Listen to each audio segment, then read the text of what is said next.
Good morning students. आज का lecture 10th class के स्टूडेंट्स के लिए है और क्लास 10th में हम लोग सबसे पहले ट्रिग्नोमेट्री को पढ़ेंगे। ठीक है, ट्रिग्नोमेट्री मैथ्स का एक फंडामेंटल यूनिट है ना। इसका यूज बाकी के मैथमेटिक्स को पढ़ने के लिए होता है। क्लास 10th का जो मैथमेटिक्स है उसमें तो ट्रिग्नोमेट्री का यूज अदर चैप्टर्स में कम है, लेकिन जब आप आगे मैथ्स की पढ़ाई करेंगे, जैसे 12th में आप जाइएगा है ना, इंटर में, तो आपको कैलकुलस पढ़ना है, फंक्शन पढ़ना है, इनवर्स ट्रिग्नोमेट्रिक फंक्शंस पढ़ना है। तो ये सब कुछ चैप्टर्स ऐसा है जिनको बिना ट्रिग्नोमेट्री के पढ़ना संभव ही नहीं है ना। बिना ट्रिग्नोमेट्री के वो सब चैप्टर्स हो ही नहीं सकता है। इसके अलावा आप फिजिक्स की पढ़ाई करते हैं आगे चल करके इंटर में या उससे आगे, तो उसमें भी आपको न्यूमेरिकल सॉल्व करने के लिए कहीं कहीं ट्रिग्नोमेट्री का यूज होता है ना। ट्रिग्नोमेट्री आपका क्लास 10th में शुरू होता है और 10th से चल करके जब तक आप मैथ्स की पढ़ाई करेंगे, चाहे आप इंटर में हो, ग्रेजुएशन में हो, एमएससी में हो, इंजीनियरिंग में हो, आप किसी भी क्षेत्र में जाते हैं है ना, तो आपको ट्रिग्नोमेट्री का यूज होना ही है यदि आप मैथ्स से लेकर आगे बढ़ते हैं तो है ना। तो कुल मिलाकर के ट्रिग्नोमेट्री जो है बहुत ही इंपॉर्टेंट सेक्शन है मैथमेटिक्स का और एग्जाम वाइज भी ये इंपॉर्टेंट है ना। एग्जाम में आपको 12 मार्क्स का क्वेश्चन ट्रिग्नोमेट्री से आएगा। ट्रिग्नोमेट्री और एक चैप्टर आगे हम लोग पढ़ेंगे एप्लीकेशन ऑफ ट्रिग्नोमेट्री, जिसको कि हाइट एंड डिस्टेंस कहते हैं। ये दोनों चैप्टर मिल करके आपको 12 मार्क्स का क्वेश्चन 10th क्लास के एग्जाम में आएगा है ना। हम लोग यह भी देखेंगे एप्लीकेशन ऑफ ट्रिग्नोमेट्री में, यानी हाइट एंड डिस्टेंस में, कि किस तरीके से ट्रिग्नोमेट्री के मदद से ऊंची ऊंची बिल्डिंग का या टावर्स का हाइट हम लोग कैलकुलेट करते हैं है ना। तो ट्रिग्नोमेट्री का बहुत ही एप्लीकेशन है, हर फील्ड में इसका एप्लीकेशन है। देखिए अब हम लोग देखते हैं कि ट्रिग्नोमेट्री में पढ़ना क्या होता है ना। ट्रिग्नोमेट्री में पढ़ना क्या होता है, तो ट्रिग्नोमेट्री में हम लोग पढ़ते हैं, देखिए, it is the branch of mathematics, it is the branch of mathematics in which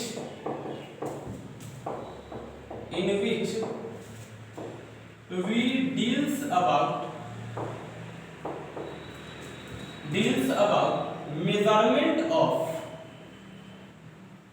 measurement of sides and angle of any triangle है ना। बात को समझिए जो मैं बताने जा रहे हैं। ट्रिग्नोमेट्री मैथमेटिक्स का एक ऐसा ब्रांच है जिसमें हम लोग किसी ट्रायंगल के साइड्स और एंगल के मेजरमेंट का स्टडी करते हैं है ना। ट्रिग्नोमेट्री मैथमेटिक्स का एक ऐसा ब्रांच है जिसमें हम लोग साइड्स और एंगल के मेजरमेंट का स्टडी करते हैं किसी ट्रायंगल का। तो अब देखिए क्लास 10th में जो हम लोग का ट्रिग्नोमेट्री पढ़ना है ना, उसमें आपको ट्रायंगल राइट एंगल दिया रहेगा है ना। वैसे तो आगे चल करके जब आप ट्रिग्नोमेट्री पढ़िएगा उसके हेल्प में वहां पे आप है ना, ट्रायंगल कोई भी हो सकता है ना, राइट एंगल हो सकता है, स्केलिन आइसोसेलेस, कोई भी ट्रायंगल हो सकता है। लेकिन 10th क्लास में जब हम लोग ट्रिग्नोमेट्री पढ़ेंगे तो वहां पे जो ट्रायंगल आपको दिया रहेगा वो रहेगा राइट एंगल ट्रायंगल है ना। एक चीज जो बेसिक है हम आपको बता दे रहे हैं, जैसे ये ट्रायंगल है, आप ट्रायंगल में साइड्स एंड एंगल के बारे में अच्छी तरह से जानते होंगे, ऐसा मान के चलते हैं है ना। जैसे ट्रायंगल है, आप कहते हैं ट्रायंगल में 3 गो साइड होता है ना। साइड्स का बात करते हैं तो इस ट्रायंगल में 3 गो साइड्स होगा, ए बी बी सी ए सी। इस ट्रायंगल में 3 एंगल्स भी होंगे है ना। एंगल्स हो गया आपका angle A, angle B, angle C. अब देखिए ट्रायंगल में साइड्स आप समझते हैं, एंगल्स आप समझते हैं। अब एक नया टर्म आता है elements of a triangle. Elements of a triangle, किसी ट्रायंगल का एलिमेंट्स, इसका मतलब क्या होता है, तो देखिए साइड्स और एंगल है ना, साइड्स और एंगल दोनों को एक साथ हम लोग कहते हैं एलिमेंट्स ऑफ अ ट्रायंगल। यानी कहने का मतलब ये हुआ कि sides and angle of a triangle, sides and angle of a triangle are collectively known as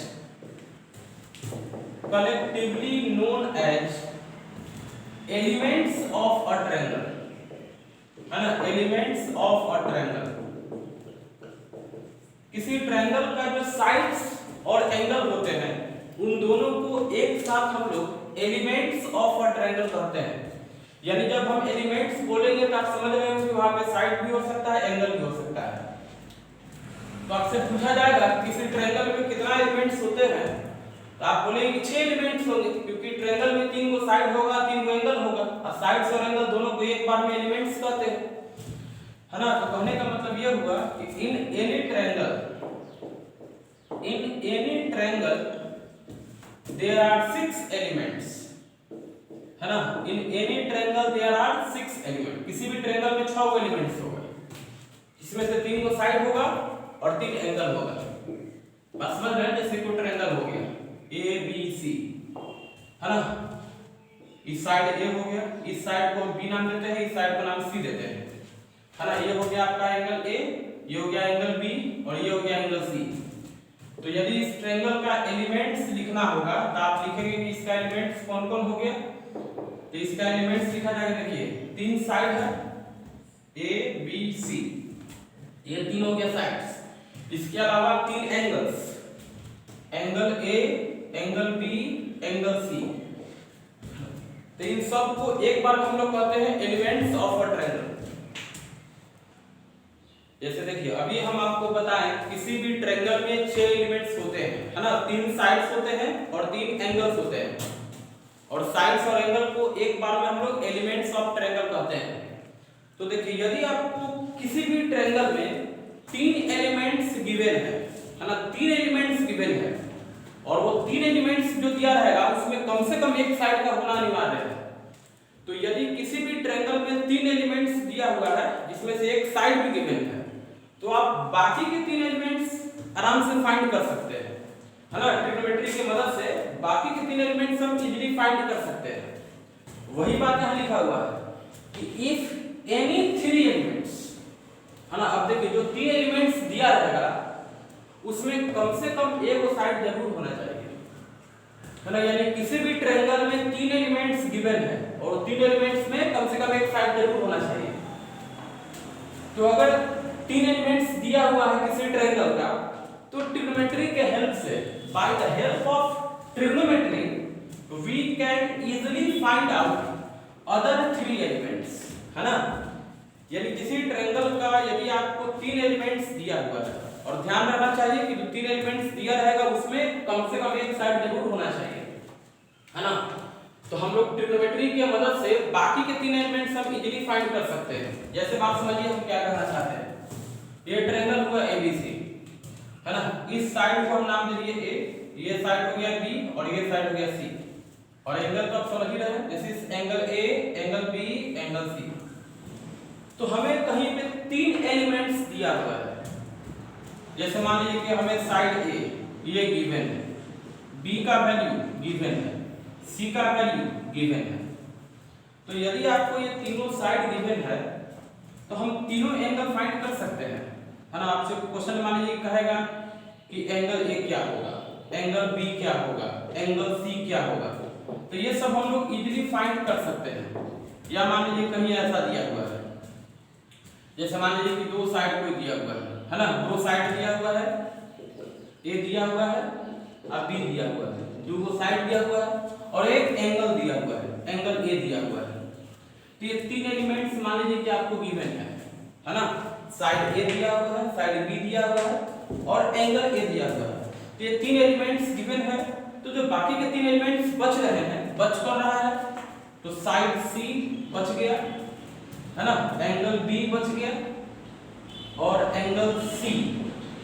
तो ये सब हम लोग इजीली फाइंड कर सकते हैं। यानी कि आपको ये ध्यान रखना है कि अगर किसी भी ट्रायंगल में 3 एलिमेंट्स गिवन है तो हम बाकी के 3 एलिमेंट्स इजीली फाइंड कर सकते हैं ट्रिग्नोमेट्री की मदद से। अब ये किस तरह से फाइंड किया जाता है ये तो हम लोग अभी आगे स्टडी करने जा रहे हैं। टेंथ में जो ट्रायंगल आपको दिया रहेगा वो होगा राइट एंगल ट्रायंगल, है ना। क्लास 10th में जो आपको ट्रायंगल दिया रहेगा वो होगा राइट एंगल ट्रायंगल। इसके अलावा जो अदर टाइप ऑफ ट्रायंगल हो गया उसका स्टडी हम लोग है ना इंटरमीडिएट में या उसके आगे करेंगे। देखिए ये ट्रायंगल एबीसी है, तो राइट एंगल ट्रायंगल में आप ध्यान दीजिए कि एक एंगल तो आपको ऑलरेडी गिवन है ना, एंगल भी तो आपको ऑलरेडी मालूम है कि 90 डिग्री होगा। राइट एंगल ट्रायंगल है तो एक एंगल तो 90 डिग्री होगा। अब देखिए हमें तीन एलिमेंट्स की आवश्यकता है ना। किसी भी ट्रायंगल में कितना एलिमेंट चाहिए? तीन एलिमेंट चाहिए। तीन एलिमेंट अगर दिया रहेगा तो बाकी के तीन एलिमेंट हम निकाल सकते हैं। तो एक एलिमेंट एंगल भी मान लीजिए दिया हुआ है ही 90 डिग्री, और मान लीजिए कि आपको कोई दो एलिमेंट्स और दिया हुआ है ना, कोई दो एलिमेंट्स और दिया हुआ है।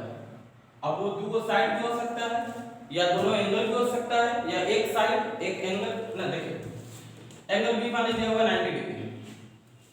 अब मान लीजिए कि टू साइड्स आपको गिवन है, तो टू साइड्स गिवन है तो क्वेश्चन में दो साइड दिया हुआ है और एक एंगल तो आप जानते हैं कि 90 डिग्री है। तो ये तीन एलिमेंट्स आपको मालूम चल गए।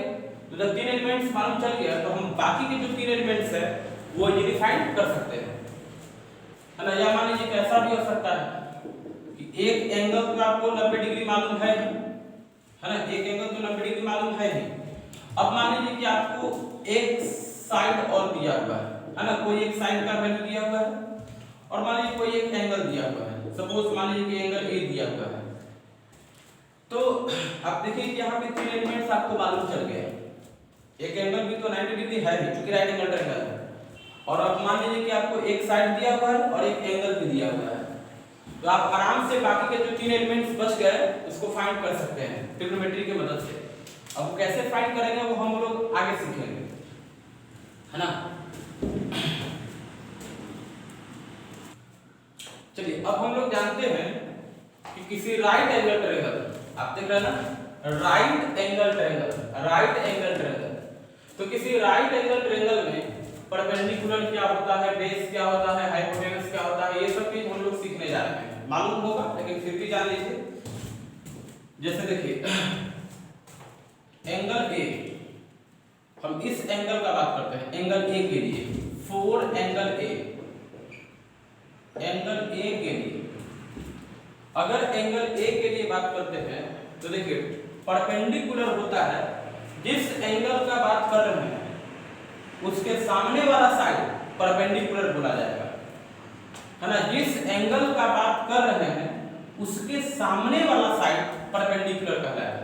तो एंगल ए के लिए इसके सामने कौन है? तो बीसी है, तो बीसी को कहेंगे परपेंडिकुलर, है ना। ये बीसी हो जाएगा परपेंडिकुलर, और परपेंडिकुलर हम लोग आप जानते होंगे कि पी से डिनोट करते हैं। और सुनिए 90 डिग्री के सामने जो साइड आपको दिख रहा है ना, जहां पे 90 डिग्री बना हुआ है उसके सामने जो साइड होगा उसे हाइपोटेनस कहा जाता है। तो ध्यान दीजिए कि यहाँ 90 डिग्री बन रहा है बी पे, तो बी के सामने साइड कौन हो गया? एसी। तो एसी को कहा जाएगा हाइपोटेनस, है ना। एसी को कहेंगे हाइपोटेनस और इसको हम लोग डिनोट करते हैं एच से। अच्छा एक साइड जो बच गया ये आपका परपेंडिकुलर हो गया, ये हाइपोटेनस हो गया, और जो तीसरा साइड जो बच गया इसको हम लोग बेस बोलेंगे, यानी जो AB हो गया इसको हम लोग बेस बोलेंगे और इसे B से डिनोट करेंगे। तो ये कहानी हुआ एंगल A के लिए। अगर मान लीजिए कहीं आपको एंगल B के लिए लिखना हो, है ना, जैसे ये राइट एंगल ट्रायंगल है, B पे हो गया 90 डिग्री, A या C, ABC ये राइट एंगल ट्रायंगल हो गया। अगर एंगल C के लिए हमें लिखना हो, है ना, एंगल C के लिए 4 एंगल C, तो एंगल C के लिए आप सोचिए हम क्या बताया कि एंगल के सामने वाला साइड परपेंडिकुलर, तो C के लिए AB बन जाएगा आपका परपेंडिकुलर, है ना, और 90 डिग्री के सामने वाला साइड यानी कि AC ये हो जाएगा आपका हाइपोटेनस, और जो तीसरा साइड बच गया, बच कौन गया? देखिए ये तो आपका परपेंडिकुलर हो गया एंगल के सामने, 90 के सामने हाइपोटेनस हो गया, और जो बच गया है जो तीसरा साइड बच गया ये आपका हो गया बेस, है ना, यानी BC को कहेंगे बेस। तो आपको ये सब जानकारी होना चाहिए कि परपेंडिकुलर क्या होता है, हाइपोटेनस क्या होता है, बेस क्या होता है। देखिए अब हम लोग जानते हैं, अब देखिए ट्रिग्नोमेट्री की तरफ आगे की तरफ बढ़ रहे हैं। अभी तक तो हम लोग ट्रिग्नोमेट्री के बस है ना, ट्रिग्नोमेट्री का यूज कहाँ पे है, किस तरीके से क्वेश्चंस रहेगा, ये सब देखें। अब हम लोग चैप्टर की तरफ आ रहे हैं, है ना, हम लोग को जो ट्रिग्नोमेट्री पढ़ना है उसके तरफ अब हम आ रहे हैं। देखिए ध्यान दीजिए, तो आप सबसे पहले जानिए भाई ट्रिग्नोमेट्रिक रेशियोज इसका मतलब क्या होता है ना, ट्रिग्नोमेट्रिक रेशियोज का मतलब क्या होता है। तो देखिए किसी राइट एंगल ट्रायंगल में किसी भी दो साइड का जो रेशियो होगा उसे हम लोग ट्रिग्नोमेट्रिक रेशियोज कहते हैं। फिर से बात को सुनिए, किसी राइट एंगल ट्रायंगल में किसी भी दो साइड का जो रेशियो होगा उसे हम लोग ट्रिग्नोमेट्रिक रेशियो कहते हैं।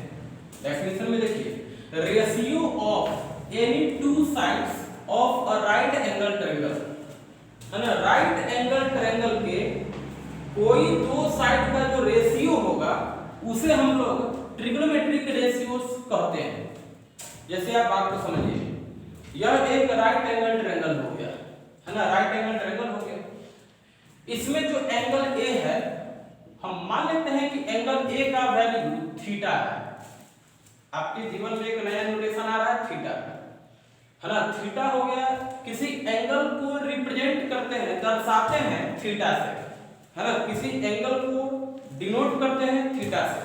जैसे आप पॉलिनोमियल चैप्टर पढ़ते हैं तो पॉलिनोमियल का जो जीरोज होता है उसे आप अल्फा से डिनोट करते हैं, बीटा से डिनोट करते हैं। अगर 3 को जीरोज होगा तो अल्फा बीटा गामा से डिनोट करते हैं।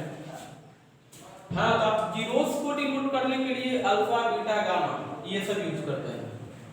तो ट्रिग्नोमेट्री में एंगल को डिनोट करने के लिए हम लोग थीटा यूज करेंगे, है ना, ये चीज आप ध्यान रखिएगा। थीटा बस क्या है, तो एंगल को रिप्रेजेंटेशन है, एंगल को रिप्रेजेंट करेंगे थीटा से।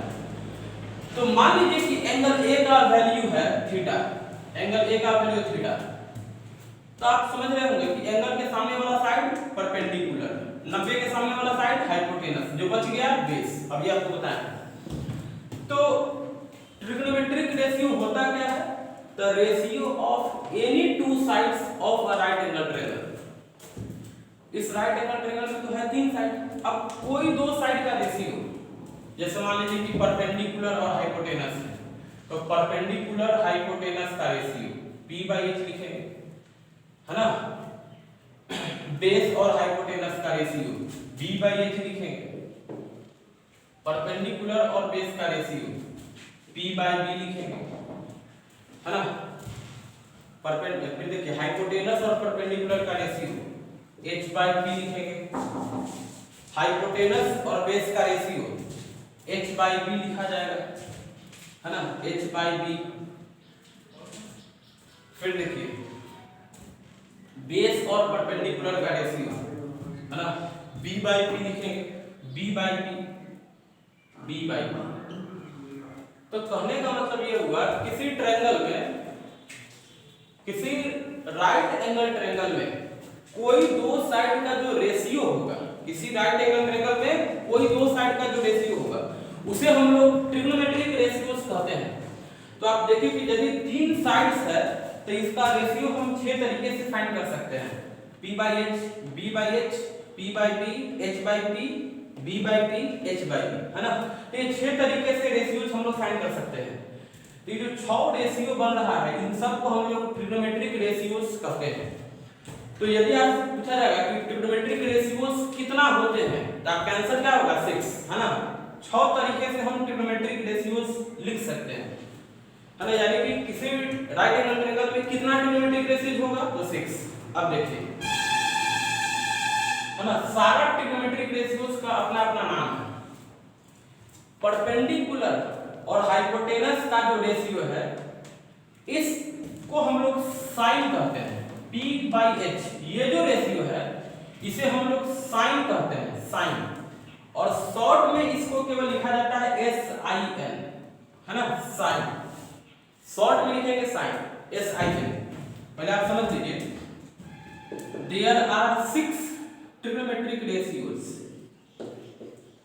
There are 6 trigonometric ratios. Trigonometric ratios क्या होगा, 6 होगा।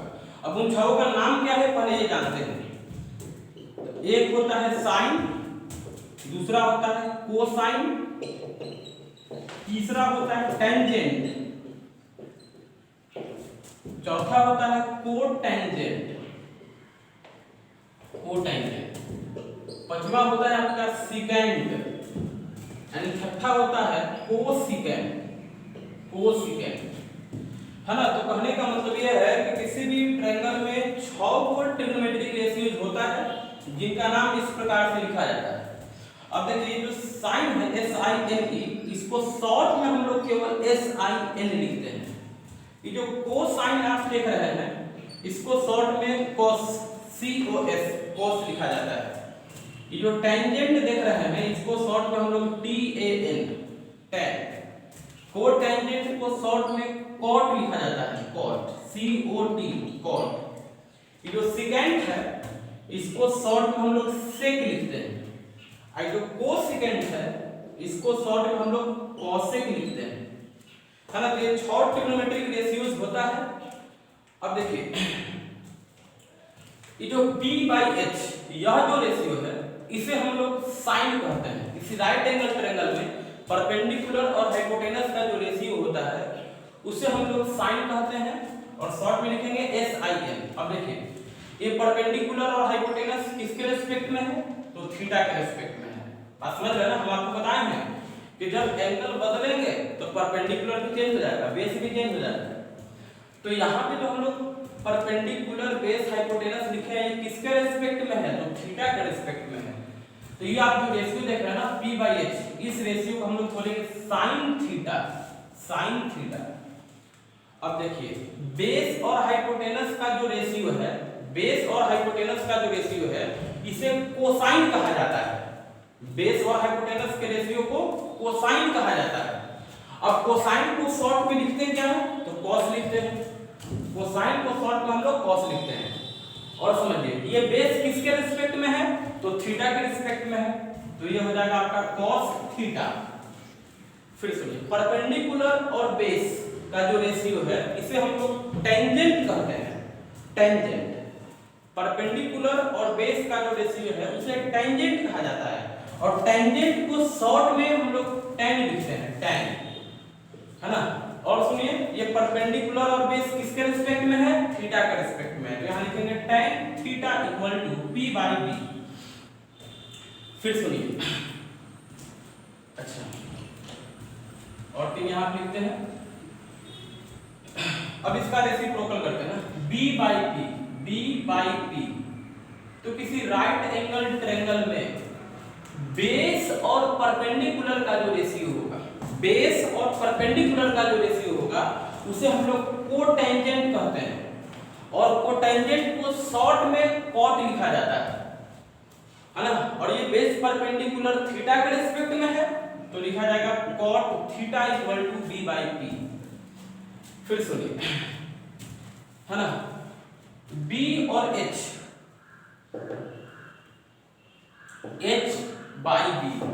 हाइपोटेनस और बेस का जो रेशियो होता है इसे हम लोग सिकेंट कहते हैं। हाइपोटेनस और बेस का जो रेशियो होता है इसे हम लोग सिकेंट कहते हैं, और सिकेंट को शॉर्ट में सेक लिखा जाता है, सेक लिखा जाता है। और ये बेस किसके रिस्पेक्ट में है, थीटा के रिस्पेक्ट में है, यहां लिखा जाएगा sec theta equal to H/B। फिर सुनिए एक जो लास्ट बच गया H/P, यानी हाइपोटेनस और परपेंडिकुलर का जो रेशियो होगा उसे हम लोग कोसिकेंट कहते हैं, और कोसिकेंट को शॉर्ट में आप कॉसेक लिखते हैं, और ये परपेंडिकुलर थीटा के रिस्पेक्ट में है, यहां लिखा जाएगा cosec theta equal to H/P। तो अभी तक हम लोग जितना पढ़े उसमें आपको ये चीज एकदम रट लेना है, चाहे आप जैसे इसे याद करें, है ना। अभी से लेकर के ट्रिग्नोमेट्री जब तक हम लोग पढ़ेंगे तब तक आपको यही 6 फार्मूले का यूज होगा। इसको एकदम फार्मूला की तरह एकदम दिमाग में सेट कर लेना है। sin theta P/H, cos theta B/H, tan theta P/B, cot theta B/P, sec theta H/P, cosec theta H/P। हाँ, तो ये 6 फार्मूला आप एकदम दिमाग में सेट कर लीजिए। इसी पे आपका पूरा ट्रिग्नोमेट्री आधारित है। अब हम आपको कुछ क्वेश्चंस करके दिखाते हैं कि इस फार्मूला पे कैसे क्वेश्चंस आता है। चलिए अभी जो हम लोग देखिए फार्मूला पढ़े हैं है ना, 6 ट्रिग्नोमेट्रिक रेशियोज आपको बताया गया था, sin theta, cos theta, tan theta, cot theta, sec theta and cosec theta. तो 6 फार्मूला को हम लोग याद कैसे करते हैं, इसके लिए आप एक सिंपल ट्रिक है उसे आप ध्यान रखेंगे तो आपको सदा के लिए याद रहेगा, है ना। देखिए आप ट्रिक कैसे याद रखेंगे कि पाकिस्तान भूखा प्यासा, है ना। ये P मतलब हो गया पाकिस्तान, B मतलब भूखा, IP मतलब प्यासा, पाकिस्तान भूखा प्यासा। और नीचे में रखना है हिंदुस्तान हरा भरा, है ना। ये H मतलब हिंदुस्तान और ये H का मतलब हो गया हरा, IP का मतलब हो गया भरा, है ना। पाकिस्तान भूखा प्यासा और नीचे में रखिएगा हिंदुस्तान हरा भरा। अब देखिए आप ये ध्यान देंगे जो P/H हो गया इसे हम लोग साइन कहेंगे, है ना, साइन। और जो B/H हो गया इसे कॉस बोला जाएगा और जो P/B है इसे हम लोग टैन कहेंगे। तो यदि आपको ये 3 याद है तो बाकी के 3 इसी के रेसिप्रोकल होते हैं। जैसे साइन का रेसिप्रोकल हो जाएगा कॉसेक, है ना, साइन का रेसिप्रोकल कॉसेक, कॉस का रेसिप्रोकल होता है सेक और टैन का रेसिप्रोकल होता है कॉट। तो यदि आप ये ट्रिक याद रखते हैं तो आपको ये 6 फार्मूला लिखने में कोई परेशानी नहीं होगा। जैसे देखिए अगर हमको sin थीटा लिखना है तो हम लिखेंगे sin theta equal to P/H, P/H ये हो गया sin theta perpendicular by hypotenuse. cos लिखना होगा तो cos थीटा इक्वल टू देखिए B/H base by hypotenuse. tan theta लिखना है तो tan theta equal to P/B यानी परपेंडिकुलर बाय बेस। और बाकी के जो 3 ये देख रहे हैं ना इसी का रेसिप्रोकल होता है, साइन का रेसिप्रोकल कोसेक। तो यदि हमें कोसेक थीटा का फार्मूला लिखना होगा तो साइन का रेसिप्रोकल कर देंगे, साइन P/H इसका रेसिप्रोकल करेंगे H/P। सेक थीटा लिखना होगा तो सेक थीटा देखिए cos का रेसिप्रोकल होता है और cos का फार्मूला B/H तो sec थीटा का हो जाएगा H/B।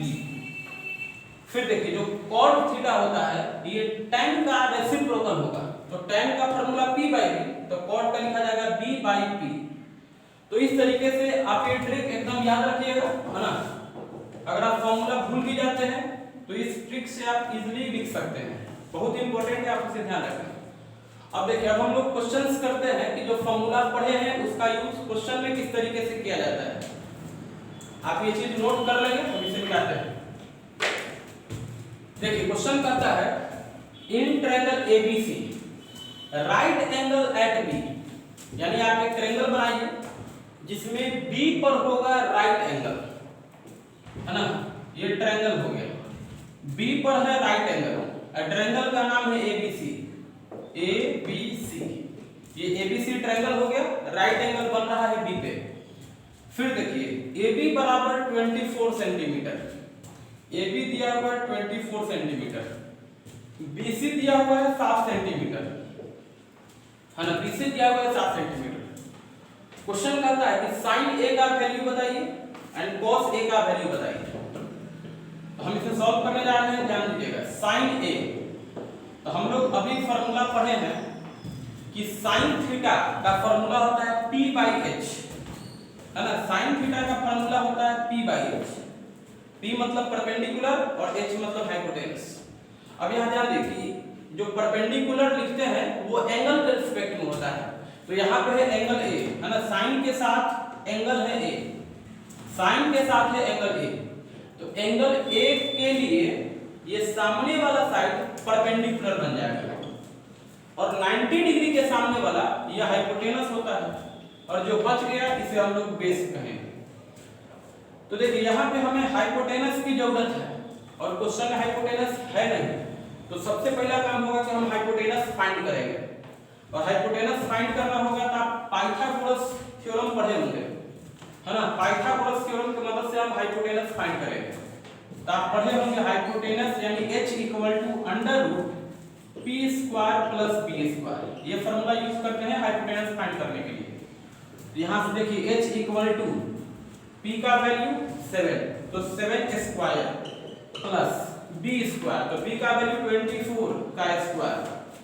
इसको आप सॉल्व करिए, 49 576, दोनों को जोड़ेंगे 625, तो h बराबर रूट अंडर 625। इसको सॉल्व करेंगे तो h का वैल्यू आ जाएगा 25, तो हाइपोटेनस मिल गया 25 सेंटीमीटर, है ना। अब देखिए, अब हम आसानी से निकाल सकते हैं ये सारा वैल्यू।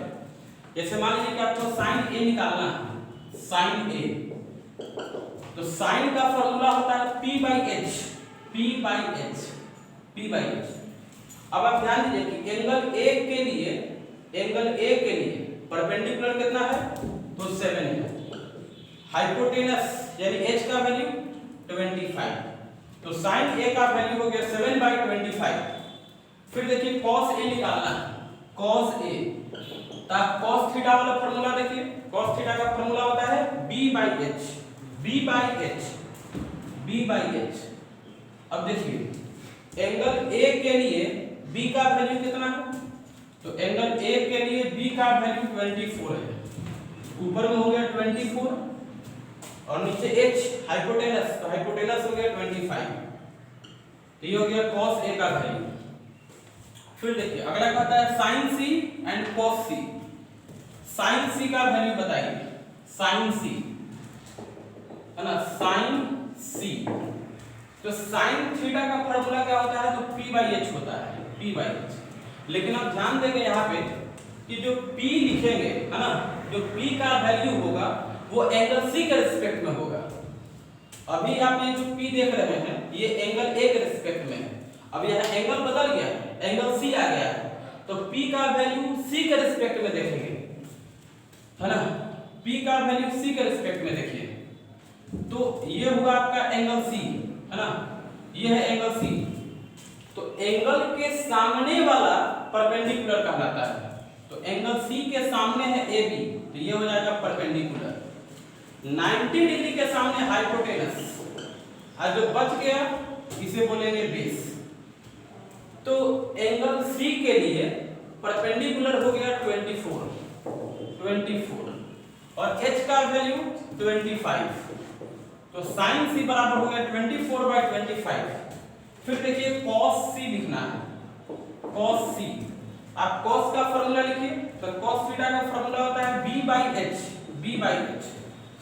अब देखिए यहाँ पे जो b रखेंगे वो एंगल c के रिस्पेक्ट में रखना होगा, तो एंगल C के लिए B का वैल्यू 7 है, तो 7 लिख देंगे, और नीचे में H, तो H का वैल्यू 25 है, तो cos C का वैल्यू हो गया 7 बाई 25। इस पे बेस्ड हम कुछ और क्वेश्चंस करेंगे अगले दिन। आज के लिए इतना ही।